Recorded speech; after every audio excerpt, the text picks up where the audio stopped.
Carlson, who is many, many things, as we all are.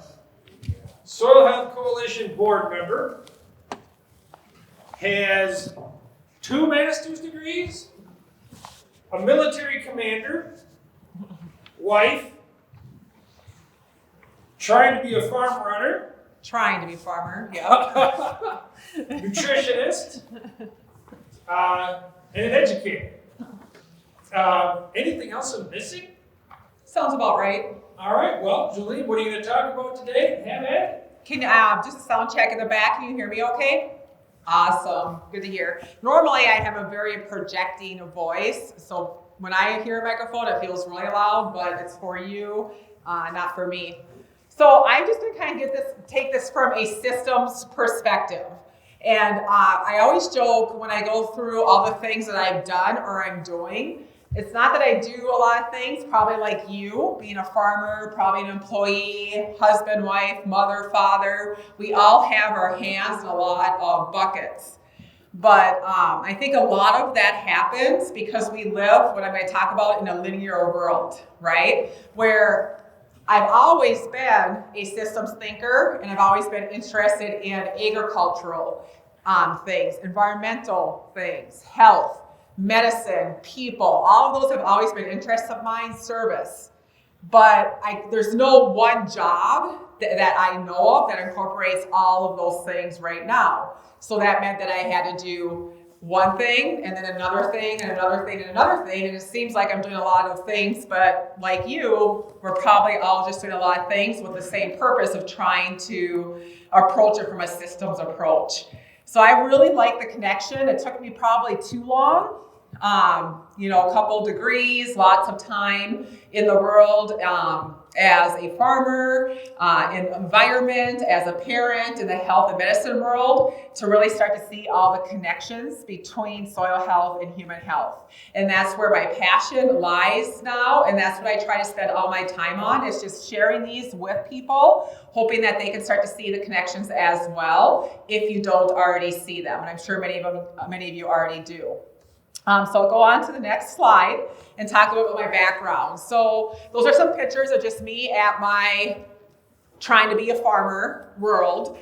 So we have bees, turkeys, chickens, pigs. We used to have cattle, but with us being off the farm with our full-time jobs, that wasn't sustainable. And we really just grow enough things for us and to share with our community, our friends right now. We don't market anything. The 2 pictures on the right are from our chaos garden. So that was from Don and Grant. You can see my kids out there. That's what the chaos garden looks like. And in a world where we live, where it looks like, that just looks like a lot of weeds and green things, and it's like a jungle. But to kids, it's an adventure. And so their favorite thing is to go out to this 1 acre that we plant. And I usually plant in the areas where the animals have had the most impact, because it's like 12 to 18 different species of, different things out there. And then when it's harvest time, I'm like, go see what you can find. And then they come out with wheelbarrows like this. So then we have plenty of squash and gourds and pumpkins to share with people in the fall. And whatever doesn't get picked is out there for animals. And whatever is left over goes to our pigs and chickens and things like that. So that's just one example of things that we're trying to do to meet where we're at. And that's the whole point, is we're all at different places in whatever we're doing, whatever we're trying to do, right? And there's no one way to get to your destination. There's just ways to try along the path. And so that's been something that we've done for 3 years now that we really love. And you can see there that we have bees as well. But my background, I was a high school teacher for 20 years. So I taught high school science. That was my first career, full-time career. During that time, that's how I got recruited into the military. It's kind of a funny story. They came in to recruit my students, and they recruited me as instead. And I was 30 years old when I went to basic training. Now, if anybody knows anything about basic training in the summer, that's when all the 17-year-olds go too. And I had to go at the same time because I too had to get back to school in the fall. And so they called me grandma at basic training. And my main job was to basically help people learn how to balance their checkbooks and learn financial spending, because that's the first time they're ever getting paychecks in their career. besides survive basic training and all the skills I need to do with that. So that's where I spent the first 20 years. And in education, I was mostly interested in the environmental natural sciences. So that's what I got my master's of education in. And my thesis was written on how to incorporate a sustainable agricultural curriculum into high schools. And I wrote that in 2010. So even at that time, it was like, how can we teach kids, high schoolers, to think big and then go backwards from there instead of start with all the smaller linear things and then get to the system, right? And so that's what I was trying to do with that. And then I, like many people, midlife crisis, I don't know, but really it was, I started to see how it was all related with environment and health. And I spent 30 years in the health world. I've been an EMT for 35 years now, working on ambulances, and then I worked in ERs, and my job in the military is a medical officer. I'm a planner and a logistics officer. So I've always had an interest in medicine, and I got really tired of being, not tired, but I got really sad of being with people in the worst days of their lives and seeing them in this chronic illness state and really, really sick. And it started to occur to me that this isn't an acute thing. People get really, really sick in one day typically, right? It takes decades to get there. And I wanted to become part of the solution on the prevention side and focus less on the response side. So I went back for my master's in holistic functional medicine and nutrition, which is really just holistic medicine. And then I became a licensed nutritionist for the state of Minnesota. So that's really where my background is, and it seems like a lot of things, but as you're going to see in this PowerPoint, hopefully, they're all just related to connecting all of this together. And if we can understand the why, the big picture, really the goal is then for anybody to find where they can leverage the system for themselves to start to make changes towards this bigger change. And that's really what I hope that you leave with today. I always do the disclaimer that I know and I never want to be the smartest person in the room. So I know that, and I love it when people add feedback, provide more insight into anything I say. I love to be asked questions, be challenged with information. So please feel free to ask questions, add to. I know there's people out there that are experts probably in these things and know more than I do. I can only share with you my expertise at this point in my life. My other disclaimer is I'm not up here to tell you just to eat salad and go on diets, okay? So obviously I have that fear of like, oh, she's gonna be that lady that's like, you don't get to enjoy anything good. You have to give up everything you love. She's gonna tell me not to drink alcohol. Like, none of those things are true. What I do is I find out what people need, meet them where they're at, and just start somewhere. Does that sound familiar to farming? You just gotta meet people where they're at, and then everybody can start someplace. And I just so happen to have lots of tools in that toolbox to help people out. And it's different for every single person I work with and everything I say. So I am not giving you any prescription here. I'm not giving you this is what you must do. These are just tools for what I hope is a large toolbox that you leave with at the end of this event. Okay? So those are my disclaimers. Can I have you raise your right hand and swear that you all understand? No, I'm just kidding. I just want to make sure that they're out there. So I also want people to really know that I am very tired in living in a world where it's an either or. Either you do conventional or you do sustainable. Either you're healthy or you're not. Either this or that. Either you're this side of politics or this side of politics. And those are only rules that we claim for ourselves. Those are not rules that actually exist, okay? So what I want you to think about is what is the both and? Because there's always a both and approach. And that's really what I like to focus on is that really, typically, when you get a balance of all the things that are out there, that's the best answer. And so don't be afraid to bring in things that are new, bring in things that are old, bring in things that are different, bring in things that challenge you and maybe even make you a little bit angry and resistant. Because usually anger and resistance is just really fear of change. And that's normal. Like, feel that, embrace it, and then overcome it, okay? Because we can't really change until we start to push towards those barriers over and over again. So if we can keep in that both and mindset, for this presentation or for the next few days. It's just going to give you a chance to look at things from different perspectives. It doesn't mean yours is wrong. It doesn't mean yours is wrong at all. It just means that there might be other things out there, okay? So here's the language of soil and health. And I love, Ray, when I listened to you this morning, we have so many similar messages. I just thank you so much for just sharing. But the whole linear versus functional type of approach. So often with our conventional farming, even our conventional medical world, is the linear thinking. And that's really just our brains protecting us, okay? It is so hard for your brain to use the energy to not just think about what's the problem, what's the solution immediately. And your brain wants you to survive. If your brain always had to think abstractly, system-wide, it would just get worn out, right? And you would, always be tired and wouldn't be able to do it. So it protects and conserves energy by being in that linear mindset. And that's okay to be there. But it's not necessarily a good idea to be there all the time, okay?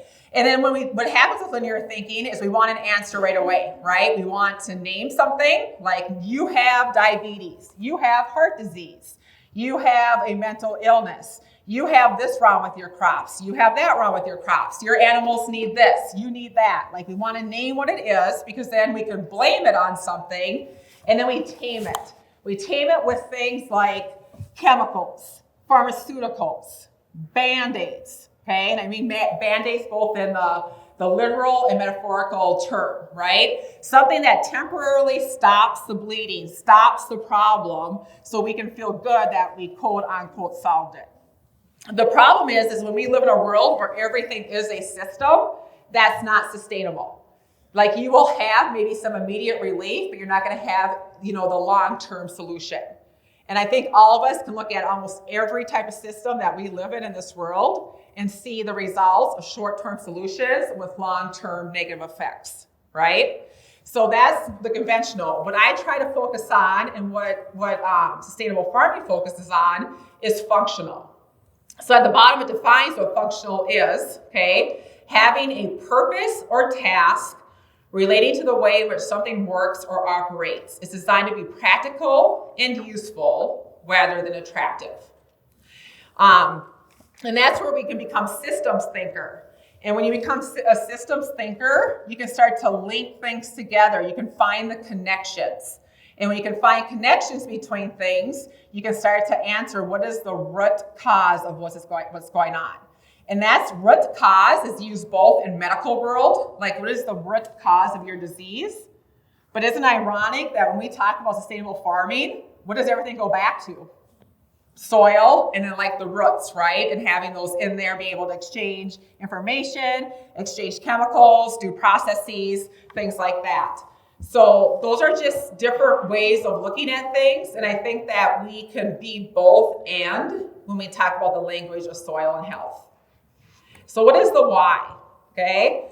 Most humans, Americans, don't die of acute illnesses. Most of us suffer for decades and or longer, and might not even know it, and die of chronic illness. So just for refresher, chronic means something lasting for a long period of time. Okay? Acute is short. And most of us are just sick and tired of being sick and tired. Who feels tired all the time? Who feels like they have highs and lows during the day where they're up and down, up and down? Who can sleep really well? Who has the unicorn of sleep out here where you're sleeping 8 hours every night really well, waking up refreshed? Hopefully some of you do, but the truth is most of us don't. How many of us experience either some bouts of anxiety, depression, something going on in our lives, lack of purpose? Those are things that we just experience as humans, and what I'm just trying to say is that it's all related, okay? We are a system. This is how I tell my nutritional clients. If we know we're a system because if you take one part of your body, right, and say, like, I'm going to go to a cardiologist for my heart, and then what happens when they find something else wrong with you, like in your liver? What happens next? They send you to like a hepatologist or like a liver doctor, right? And then so on and so forth. And all of a sudden you're seeing 12 doctors But are those 12 doctors talking to each other? No, okay? But can we all agree that our bodies are one system with everything connected at all times? Yes, okay, but that's not how we treat things. So if you're not already aware, chronic disease is a huge problem. So 6 in 10 adults have a chronic illness, 4 in 10 have more or 2 or more.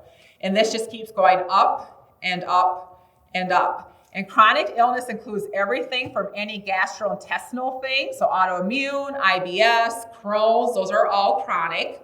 Alzheimer's, dementia, Parkinson's are now considered chronic illnesses. Mental disorders like anxiety, depression, those are chronic illnesses, okay? Because they all last a long time, okay? They're not acute. But our medical system is set up for acute illnesses. And they do it really well. Like if I have an acute illness, you better bet that I'm going to be going into a doctor to help me with an acute illness, you know? But unfortunately, our medical system does not know or hasn't had the education and training to help us with chronic illness. So we're at this crossroad of a lot of people that are going in for help, but are unable to get help, and we're not connecting it back to that. It comes from root causes like what we eat, where our food comes from, things like that. And we eat a lot. We put food in our mouths all the time, okay? So eating is not a problem, but we don't get nourished. So we're an overfed and undernourished nation.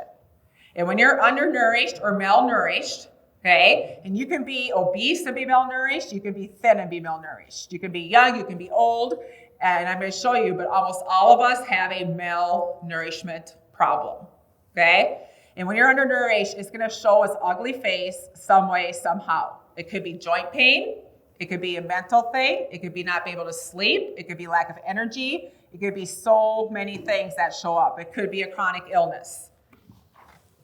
So really what chronic disease is, and what we're finding with looking at the root cause of most chronic illnesses, if you go past, like, it's my blood vessels, it's my heart, it's my liver, it's my gut, and if you keep going back, or upstream in the body, it really goes back to inflammation.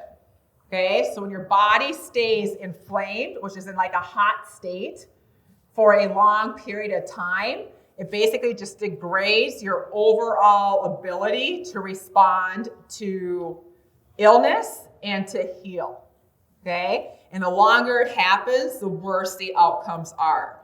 And then where you have the chronic inflammation, that's what shows up as the disease that gets named.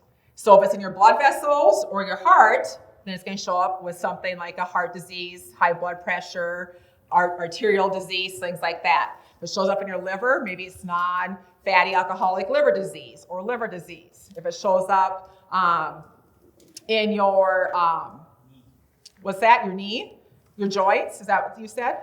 Yeah, so joints. Yeah, joint inflammation is huge, and that's one of the first places people notice, right? And you can tell, like you get the baggy eyes, you wake up in the morning, you have like fat finger syndrome, right? Where your fingers just feel swollen or fat. Or you stand up and your feet are like sore, or it's hard to like take those first few steps in the morning. That is all inflammation. And your body handles inflammation really well when it's an acute stress. You get inflamed, like working out. You build muscle by getting inflamed, and then your body repairs, and then the stress is gone, and now you've like actually improved things, okay? Acute stressors. But when this happens every day, all day long, then it's a problem because it's going to be chronic and it's going to cause other problems downstream, okay?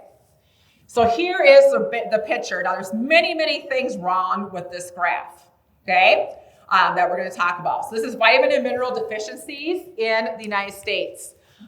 So these are people not meeting RDA. I define what RDA is there, okay? Now first of all, this graph is old. It's 2009, but it's the best one I could find that shows this in kind of a more complete picture. And even in 2009, and that just means that we're way worse now, than we were then, these are the people that aren't getting those essential vitamins and minerals as a percent of the population. But here's the other thing that's wrong with this graph. This is people not meeting the recommended daily allowance. Does anybody know when the RDA, recommended daily allowances, came out? Anybody want to guess? Just shout it out. 1960s. Okay, a little bit earlier.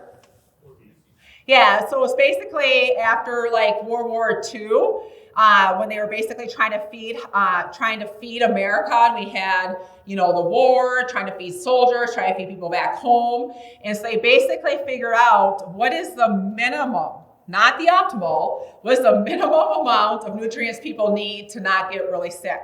So this isn't even ideal. So the amount that's recommended for you is just not to get you really sick. So when you go in and get a lab and you get your vitamin D tested, or your magnesium, or your selenium, or any of your vitamins and minerals, your B12, if you're at the low end, you're way off from optimal. That just means you're so low that you're close to actually having severe side effects from that deficiency. Okay? So all that means is this actually increases even more. That's what I'm trying to tell you. The third thing that's wrong with this chart is that in the 1940s, 50s, what do you think the average person weighed? Because that's what it's based off of.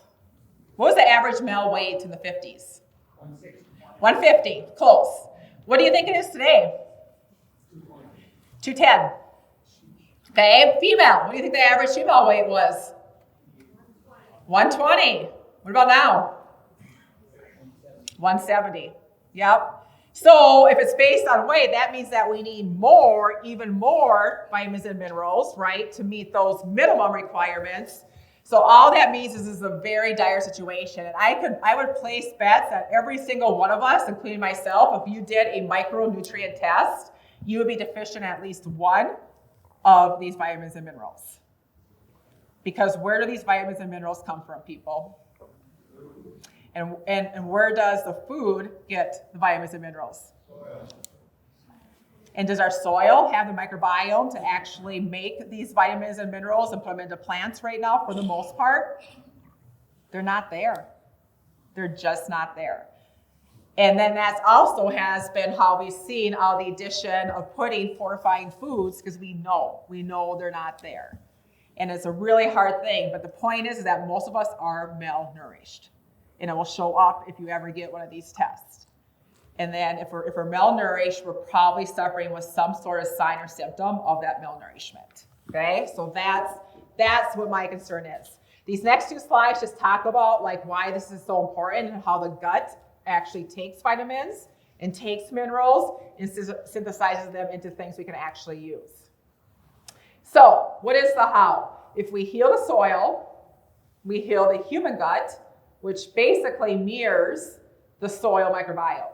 Okay, I didn't include them in here, but I have a bunch of studies that show that the soil microbiome and what's alive in there for the bacteria, the fungi, the viruses, the parasites is a mirror image of what the human gut is in different regions of the world. Okay, so really, whatever that microbiome is in the soil that you, in your region that you live and get your food from, it is going to be equivalent to your gut biome. So if your soil is lacking diversity, so is your gut. Okay? Oh, whoops. Gotta go back one. Oh, this is the one that, okay, so sorry, this isn't easy to read, but it's just the principles of soil health. So what I'm going to do now is take the 6 principles of soil health, which I'm sure most of you are familiar with, and really apply them to how they align and are so closely correlated to human health, because they really are. It's an easy connection to make once you see the connection. So here are the 6 principles. We'll start with context. Okay? So when you consider context of your farm, also consider the context of your body. So again, this is individual. This is individual. We all need different things. We all have the capacity to do different things, and we all adapt differently to different things. So I just have kind of like my 3-rule system under the principles. Keep the end game or the end state or as the destination and goal. So you always want to keep that the same. What is your ultimate goal? Is your ultimate goal to be healthy, to be able to play with your grandkids? Is your ultimate goal to not have pain all the time when you talk about health? Is your ultimate goal to have a certain amount of soil health on your farm, and however you want to measure that, right? So that's what stays constant. But I think what holds people back is they think there's got to be a perfect path or a constant path to get there. But that's the journey, okay? So the journey and the process, there's 100 ways to do it. And that's what I want you to think about, is that this is very broad. And this is where that mindset that Ray talked about is, what are you going to do to get there? And there is no right answer. There's only the answer for you right now, okay? And then when that happens, there's the next answer for you at that point, and so on and so forth, until you get to that destination. The process is individual, and it should be flexible and adaptable. You should be changing with the outcomes as they happen. And think of failure, I don't know why that's a hard word, wow, as an opportunity, okay? So if you change your mindset, you change the journey. We have embedded failing as like a punishment in society, in our kids, like it's the end of the world, right? But that is where we learn the best lessons. Think of it as an opportunity. What can I fail at today, and what can I learn from it? And that's where you're going to have the most success. So the next one is minimize soil disturbance. We all know this is where like no-till comes in, and different ways where you don't disturb the soil so that microbiome can maintain its status. The same is true of your gut. So when I help people heal their gut, I have the weed, seed, and feed system, okay? Does that sound kind of familiar to anything that we grow too? Weed it, take out what you don't want in there, right? Seed it, add what you want in there, and then feed it so it can do what it's going to do and like grow and get nutrients. The same is true for the human gut.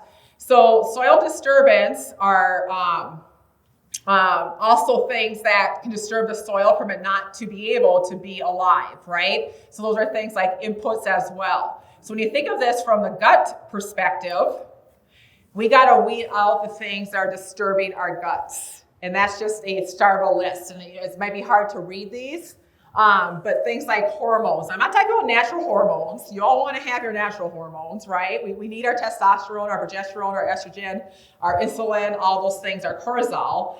But when we eat things that have hormones added to them and they're not bioidentical to ours, it causes all kinds of problems for our gut, okay? Our gut does not respond well. Antibiotics are just basically taking an eraser and erasing all the biological activity in your gut. So all that work and years of trying to build up diversity in your gut, one antibiotic dose erases that. And research has shown that it could take up 3 to 5 years to replace it from one dose of antibiotics. Now, should you take antibiotics if it's a life-threatening situation? Absolutely. But do we need it for every time you have a sniffle? Probably not, okay? So that's where that comes from. Stress. Stress is horrible for your gut. Processed foods, when your body doesn't recognize a food, because your body recognizes nutrients, not what you're eating. So if you're eating an apple, your body does not think it's an apple or call it an apple. It thinks it's going to be simple carbohydrates and fiber and all the other nutrients that are in an apple. That's what it uses, okay? So when you eat processed foods, it's just foreign, and that's where the overfed and undernourished comes in. You could be piling in food, but if it's not nutrient dense and your body can't use it, it does not think it had anything. And then we're hungry and hungry and hungry and hungry. We just can't get enough food because we're not actually nourishing. And here is the crazy thing. When you eat nourishing foods, you actually eat so much less, okay? And what happens when you eat a lot less food? You spend a lot less money on groceries. All right, so there's a whole bunch of things that go with that. Infections will also cause gut disruptions, same with pathogens. Excess sugars, especially fake sugars. So when we see sugar-free on something, and this is okay. I mean, you can drink whatever you want. You can eat whatever you want. But if it says sugar-free and it's sweet, all that means is there's a fake sugar in there, okay? And fake sugars do not affect your blood sugar. So some people don't want to have the sugars because they have diabetes. I understand that. That's a true statement. But what it does affect is your gut. Your gut does not like fake sugars. It causes the lining of your gut to break down, and it causes what's called leaky gut. And then in your gut, those toxins in there leak out, and that causes a whole bunch of other issues with your metabolism, your health, so on and so forth. Okay, so just be careful about fake sugars. I mean, they're fake. They're not real foods. Your body has no idea what they are. Vaccines, SSRIs, or antidepressants, pharmaceuticals, PPIs. We hand out PPIs, we as the healthcare industry, like they're candy. You have acid reflux, go on a PPI, and they're supposed to only be used for like 3 to 7 days. And like my mom was on it for 22 years. Okay, because usually once people start them, they don't go off type of thing, and they just destroy your gut as well. Alcohol, of course, does, chemical toxins, and then your NSAIDs like aspirin, Aleve, Motrin, etc. Okay, so think about all the things that we put on our soil to disturb it, right? Like all of the pharmaceuticals of agriculture, if you want to call them that. Okay, the same is true of your gut. If you're putting things on there, you disturb that biome, and it causes all these other problems. Next, armor your soil. If you armor your gut, you do it by seeding, and the best way to seed our guts are prebiotics and probiotics, okay? So, just the definition is there. Prebiotics are actually the food for probiotics. And really, if anything that has fiber in it, and a good fiber content, is a prebiotic. That is what your probiotics eat. That's the things that your gut loves, is those types of food. Just for your reference, if you get this PowerPoint, which I think you will, all of these graphs have a link to them so you can see them better and blow them up if you so choose to, okay? Probiotics are anything that are live cultures, okay? So they're living organisms. So that can be fermented food, bacteria, yeast, lactobacillus, and bifidobacteria are two of the most common. Obviously, there's money in this now with probiotics. So there's companies telling you that this strain is better than this strain is better than that strain, because anytime we can make money off of something, you're going to get that. All I can say is just eat real food, eat a diversity of it, vary it up, and you're probably going to get what you need, okay? And just know that when you take probiotics, they're transient. So like you take them and they leave your body probably that same day or within 24 hours. Not that they're bad, they can still populate in your gut, but it's not like they stay there and start a happy family and then, just live there forever type of thing. All right, the other thing you can do to seed and feed is fiber. Now this is something that we're completely malnourished on. So the RDA, again, minimum, recommended daily, you can see there, okay? Ideal is 50 plus. Does anybody want to guess what the average person gets per day in fiber? 10 or less. So we're not even close to meeting the minimum required. Now remember, that's minimum to not be like at the point where it's like you're really sick. But here's the thing, if you go back to like indigenous cultures, back to tribes, back to people that lived on the land with plants and harvested, like the example here with the Tanzanian tribe, they were eating over 100 grams of fiber a day. 100 grams of fiber. There'll be some nice number twos happening, right? Okay. So all I can say with fiber, and actually they do say, so the average person excretes, this is a horrible thing, and I apologize if it offends you, but I talk about poop with everybody I work with because it's so essential. Because what you excrete tells us a lot about what you're eating and how well you digest. So it really is important.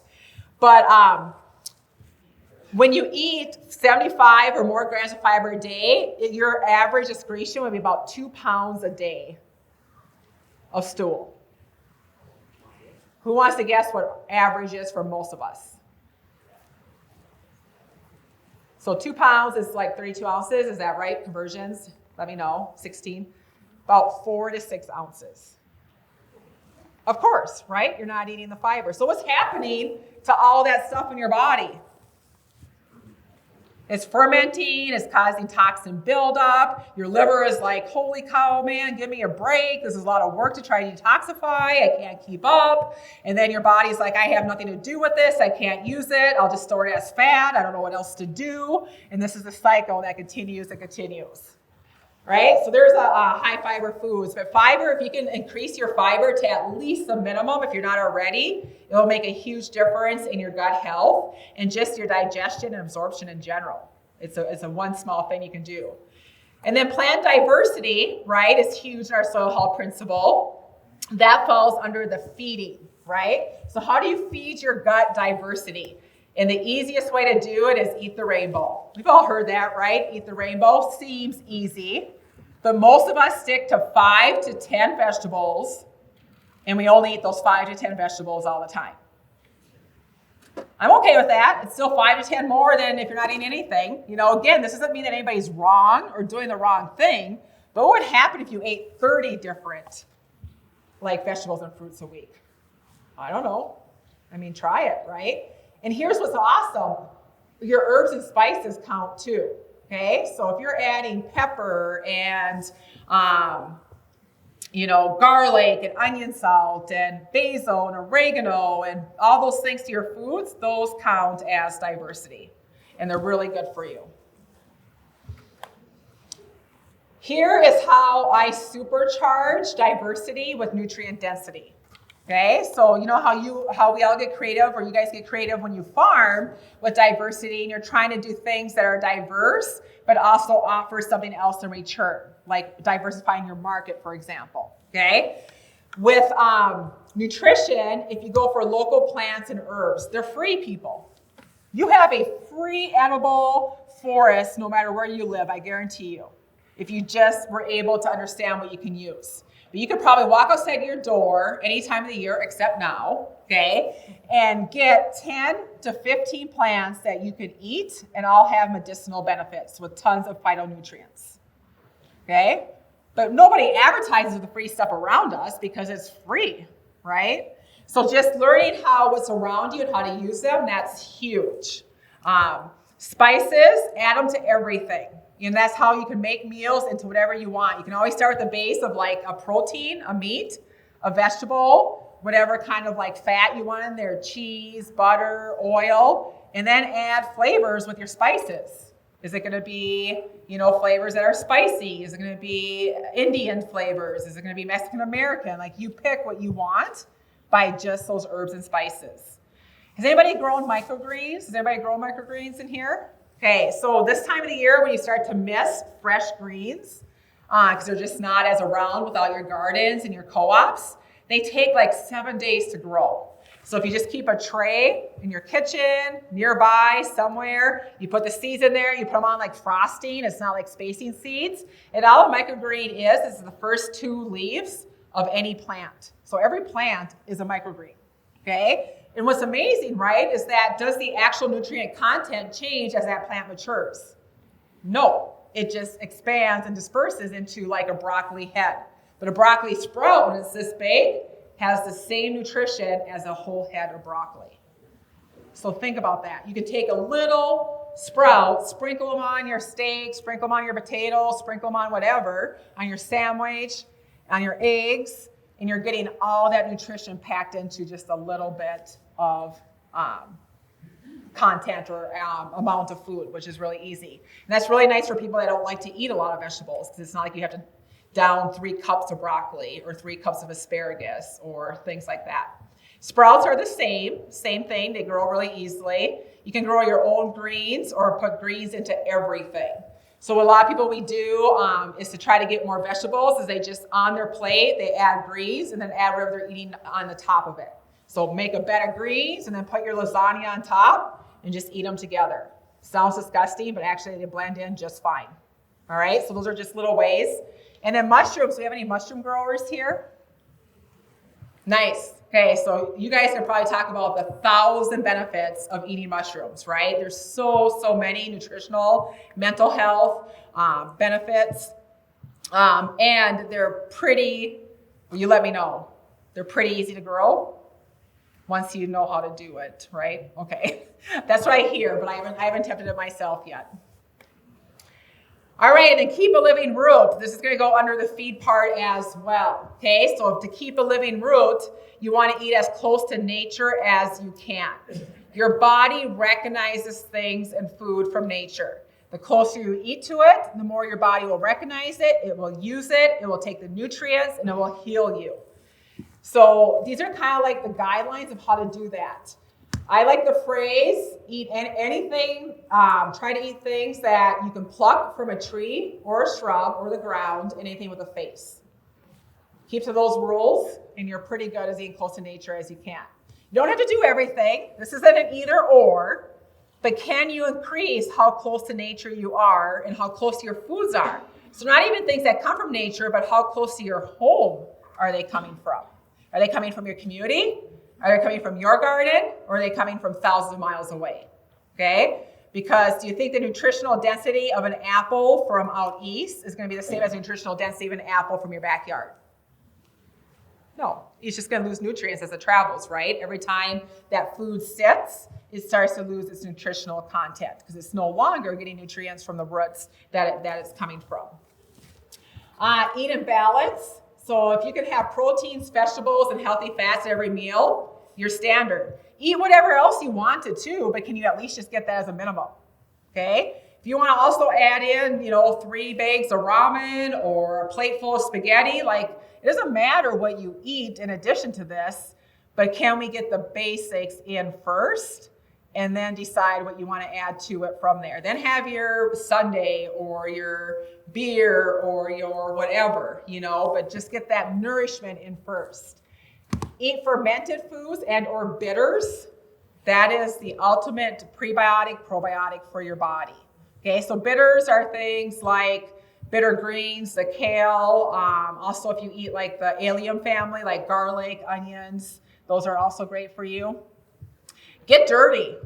If you have good soil, you should be playing in that soil. You should be bathing in that soil because those microbes will actually grab onto your skin, which is the most absorbent organ that we have, and they will populate. Okay? We breathe in microorganisms through our noses. Why do you think babies eat and put everything in their mouth? Like other kids snot, they put the dog's face in their mouth. They're always just putting that in. They're building their microbiome. That is essential, and we know that kids that are exposed to all of those things, animals, dirt, being outside, tons of people, other kids have the best immunity because they have those great microbiomes. Okay? We also know that kids that are born vaginally that go through the mother's birth canal and get exposed to her biome have better gut microbiomes than kids that are born by C-section. And that's why now even kids that are born C-sections, they still try to bathe them in the mother's vaginal fluid for that reason, because we know those benefits. So bacteria are all over us. They're always on us. You can actually absorb them.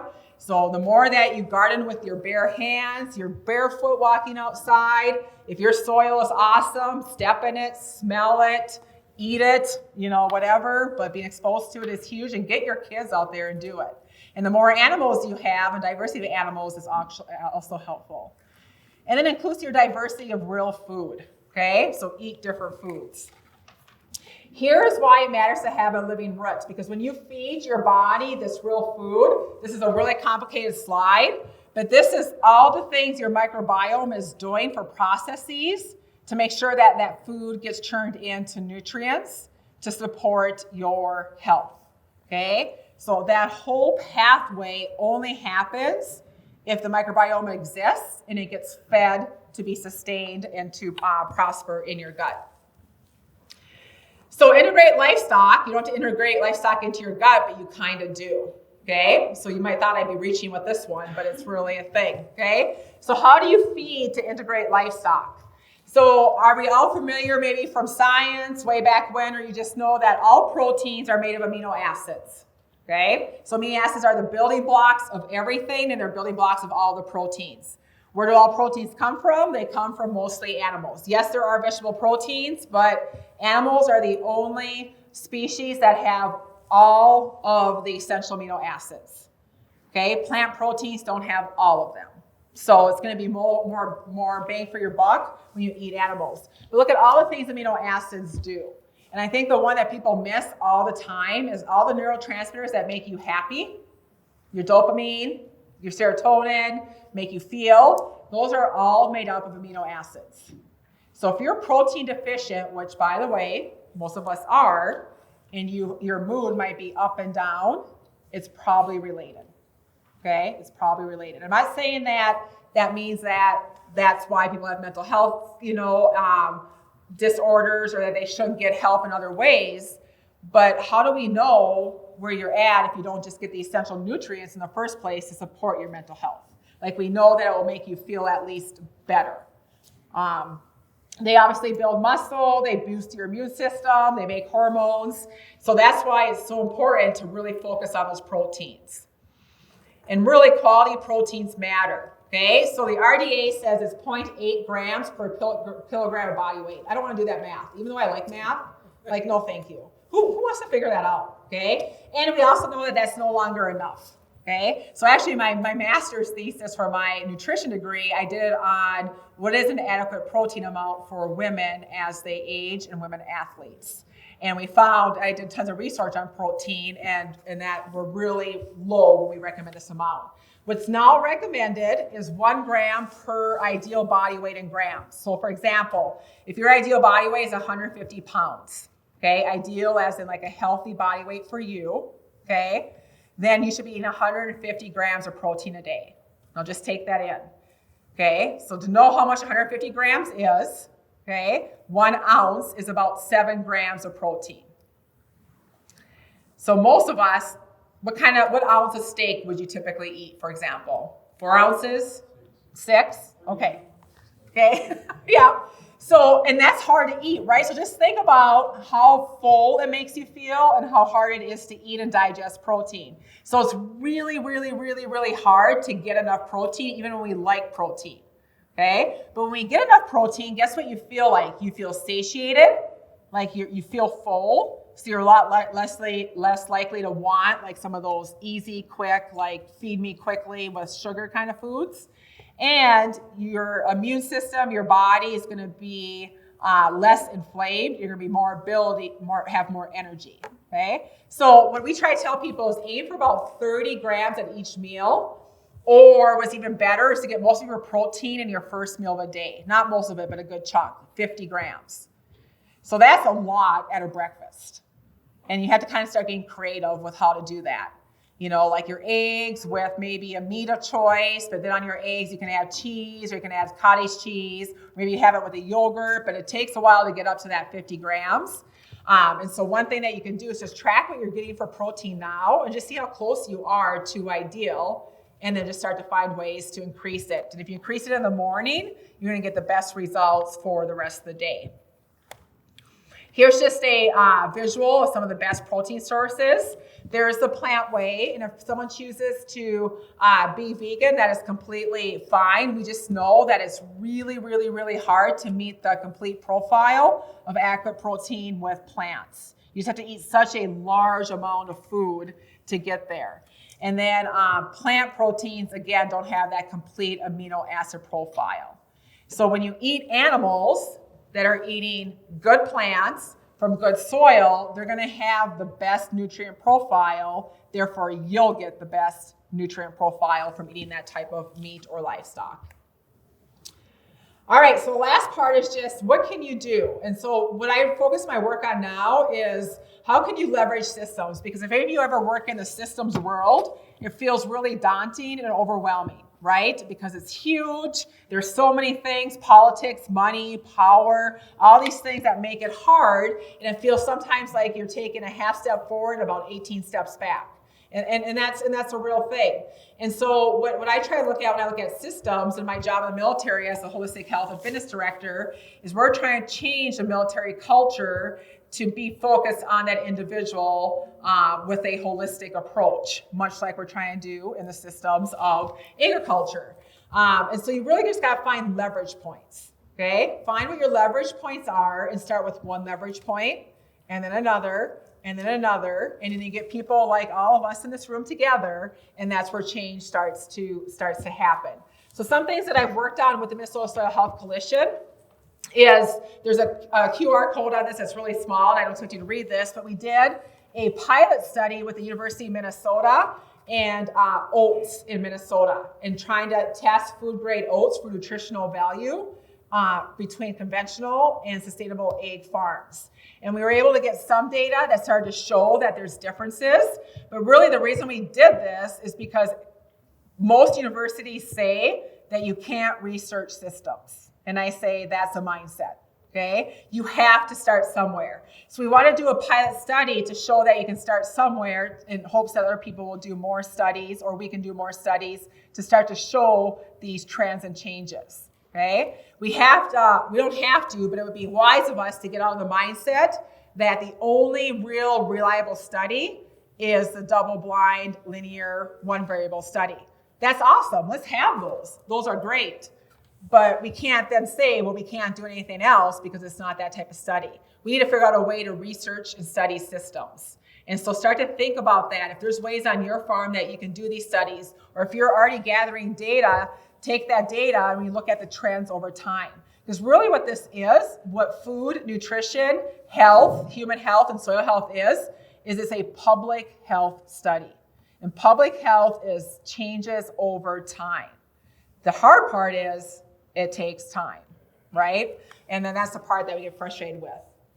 This is a QR code where you can see this flyer, but this is where we worked with Basil's Harvest, and we made this flyer, Nourishing Your Community from Field to Tray, to talk about the real cost of food. Because the number one thing that I hear from people is it's too expensive to eat well. And that is not true on many levels. And I would love to do a whole nother thing on just dissecting what it actually costs to eat well and eat real food. Now, it does feel that way in the moment when you're buying groceries, but if you think about the long-term effects of health, where the food is coming from, this kind of describes it. But even how much you need to eat, okay? If I buy a pound of really good beef from Tom Cotter's farm, that's going to fill me up and my family up a lot more, even though it might cost $16 a pound, which might seem crazy, than if I go buy 6 boxes of macaroni and cheese, and then another whatever, bag of vegetables, whatever you're feeding your family. When you compare the cost, it really isn't that much different. And in fact, it's usually less because you eat less. Same if you actually take the total cost of something and divide it by the ounces of the food. So take a bag of chips and what it costs and how many ounces you're getting, and take a pound of hamburger, what it costs and how many ounces you're getting, and it's going to be very different. Okay, so there are lots of myths around that. It's meant to be that way. Marketing people are geniuses. Kudos to them for being awesome at their jobs. They're really, really good at what they do, and that's what we see. And I'm just asking, sometimes there's more to it. So this is a good one-pager that talks about that. There's actually 2 pages on the second page will tell you things you can do. And then the other one is this is the project we're working on now. This is what I want to open up to you to be a part of. So being in the National Guard with my holistic health and fitness job and just being at the point in my career where I'm able to influence systems change within the Guard, as you guys probably know, every National Guard in every state has armories all around their state typically. We have armories all across Minnesota. Minnesota is the largest National Guard population based on population per capita of people that serve. We have over 12,500 service members between Air and Army in the state of Minnesota. And so what we said is if we can figure out a way to get good quality food with farmers and figure out how to fill the gaps of the system, the logistics of the food, the production of the food, get food hubs out to armories, that means that would also hit every other community in the state. So we partnered with Basil's Harvest and Iowa State University Extension. They're doing the research behind this. And what we're trying to show is what is the need, and then how can we create systems, and what kind of farmers want to be a part of being part of this food system in this study. So this QR code gives you the one-pager on what it is. We did an analysis of what the Minnesota National Guard eats in 3 years, and these are the top 10 products that they order. But we also realize that if they don't know what farmers are growing, there's opportunity to order other things. So we're pursuing looking at honey, maple syrup, microgreens, mushrooms, or other things, wild rice in Minnesota that are Minnesota-grown products that we can then get out to our armories and service members. And the idea is if we can do it for the armories, we could do it for any community, any school, any hospital, any nursing home, right? So the idea is to get good quality food to everybody, but you can test it under the pilot of the National Guard. Here's all the National Guard sites in Minnesota. The 3 that are circled are our first pilots. So these will be Camp Ripley, of course, is going to be one. That's our biggest base in Minnesota. And then we're going to be doing the southwest there. And then we're going to do like a metro kind of location. and have our cooks in the service start to order food from certain people, and hopefully start to have markets of farmers that we can order from. So this is where we're at on the next steps. We need to determine who producers or which producers might be interested in being part of this initiative. If anybody wants to market a product, grow a product, already is growing a product, wants to increase their market, we would be interested in hearing from you. So next month we're going to be we'll be attending the National Guard Food Service Workshop, and then we're hoping on Friday, January 17th, we could do a focus group with farmers that are interested. So that's just my selling point of an opportunity if you so choose to be part of this. And if you want to contact me, there's my information. And if you're interested in the farm to military, you can contact Mark, Tom, or Basil's Harvest for more information. And I talked really fast like I always do. Does anybody have any questions? Yes, sir. Thank you. Awesome. Thank you, Ray. Question. What do you think about water fasting and intermittent fasting? Mm-hmm. Yeah, so I think that it is, again, very individual. I see that in certain situations it works for certain people. I will say that I found that for women it's tricky because a woman's body, when it starts to feel starved too long, it goes into fat storage mode as survival sort of thing. And so women can do it and women can be successful, but it is a little trickier for them. I think that intermittent fasting, though, if you think of it in the way that we should eat, it's really simple. Like, we should really just be eating and not eating equal parts of the day. 12 hours and 12 hours, right? If you're doing that, you're intermittent fasting. And that's, again, what our bodies recognize, because it takes a lot of energy for your body to digest food. So if you're digesting food for 16 hours a day, 20 hours a day, however many hours you're actually eating things, including that like late night snack before bed, right? Your body doesn't have time to do the rest part and the repair part, okay? And then that throws off the balance. So I think that the best thing all of us could do is just start with that. If you're not doing 12 hours and 12 hours, see if you can do that and give your body the best natural chance to be in sync with its own circadian rhythm, and you're going to probably see results in that way. Yep. Just to kind of comment off the farm and military thing, we do grass-fed beef, and we were just contacted by a group of daycare. Oh, nice. Apparently they're getting a grant through the state of Minnesota to be able to buy farm direct. That is awesome. To essentially get on the list for beef from us when they're able to get this grant. So, That is awesome. be able to be part of that. Yeah. So it's like farm to school, like farm to preschool or daycare. Yeah, so Kelly, like, maybe right, those would be good people to contact of like what they're already doing. But that's the intent, is that any organization that's already ordering food, not to have to rely solely on like food corporations like Cisco or whatever. Again, that should be an option. But what we learned, especially during COVID, is that's even a food security problem, right? Like, if you have all of your eggs in a one food vendor basket, so to speak, and then if for some reason the logistics don't work, you are now in a food insecurity type of issue. So be able to broaden that and get the community more involved. But that's really the hope, is between this one and that one and farm to school, we're able to have like these pathways. I almost think of it as like a map, of like who's here growing what. Here are the chains that connect them from like the processor to the market to the logistics person moving the food and where they can pick up the food. And then that everybody has that same knowledge so anybody can engage in that food system. Thank you for that. We'll definitely try to coordinate if they're also doing something similar. Yeah. Apparently it sounds like it's coming from the state. Okay. That's amazing. Yes, sir. Agreed, the food hub would be a way to try Yes, that's what we're trying to do. put the plan together in a way that someone like the National Guard Exactly. could be able to source.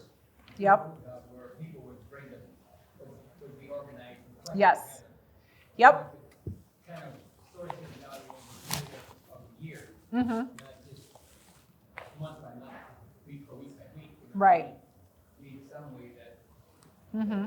that there's an infrastructure, many processing plants locally to do. Right. right? And just making sure there's no gaps, like where are all those gaps in that system? And that's what we're trying to figure out. And having all of you, and I know there's so many experts on there, like anything that you can offer, for insight, for guidance, for best practices, in addition to like if you are growing something, that's exactly what we need. So thank you for that.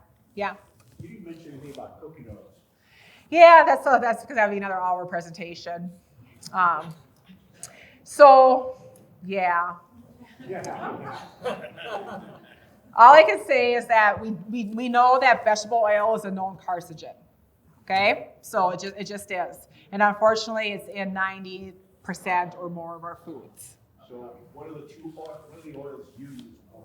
Yep, so it depends if you're cooking or not cooking, right? So if you're cooking, you want to use a saturated fat oil, so it's solid at room temperature because it has a higher, smoke point, so to speak. So like butter, coconut oil, things like that. But if for any cold oils or things that you're roasting or low heat, then it would be like avocado oil, hazelnut oil, olive oil, but because olive oil is a big money maker now and everybody knows that they should be eating olive oil, look at the back because now they're adding vegetable oil to olive oil and selling it for the same price.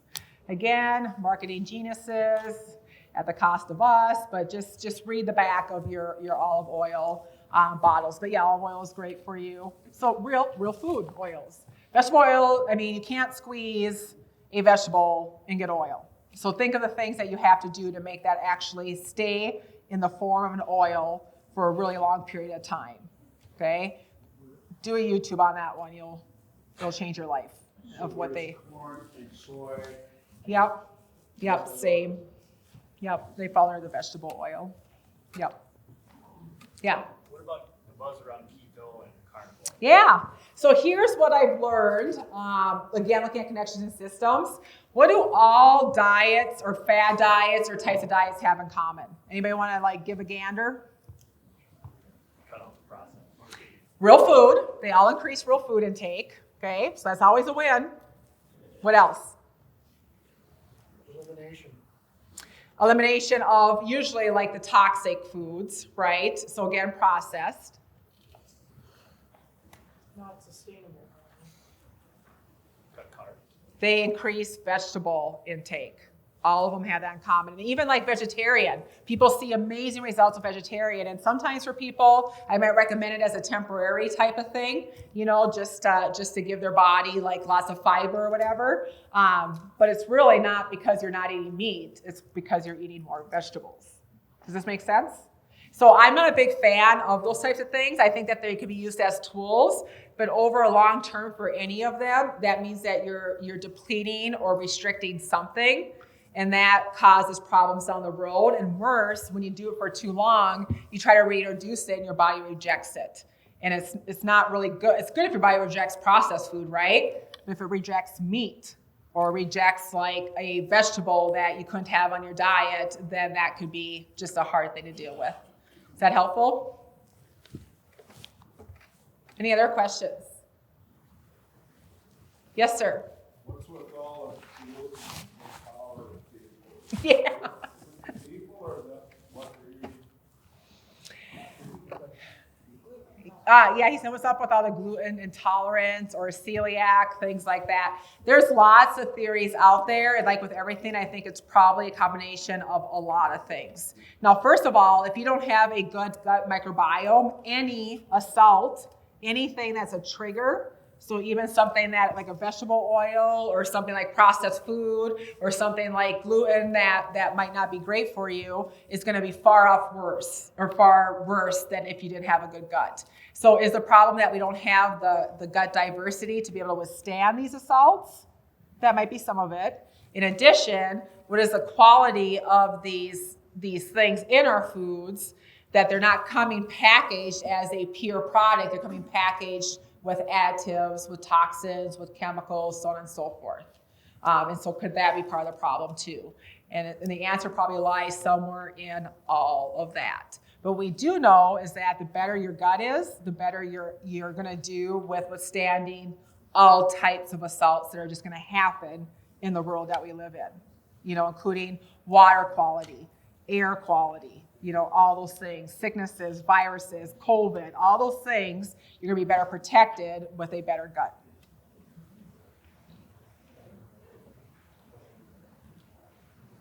Yeah. You know, glyphosate is a big issue, Yep. and you find it in grain, you find it, that's an issue also. Yep. And then how we process our bread, like if you sourdough, good sourdough takes 2 days. Yep. And the way we rush food and don't let the organisms do what they want, all those things that you said contribute to this issue. For sure.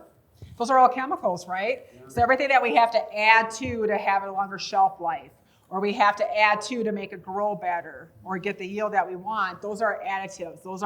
That's not that pure package that we want of like pure wheat or pure corn or pure soy. So of course, that's gonna compound over time, especially when most of our food has corn or soy products in it, right? And so it's just, we as humans in America are made up of corn and soy, you know, because that's mostly what most of our food is. And again, that's not bad, right? But we're off balance. We're off balance. So how do we kind of just balance those scales so we have more of that other food? All right, I have no more questions. Talk to me after social. Thank you guys so much. Appreciate your time.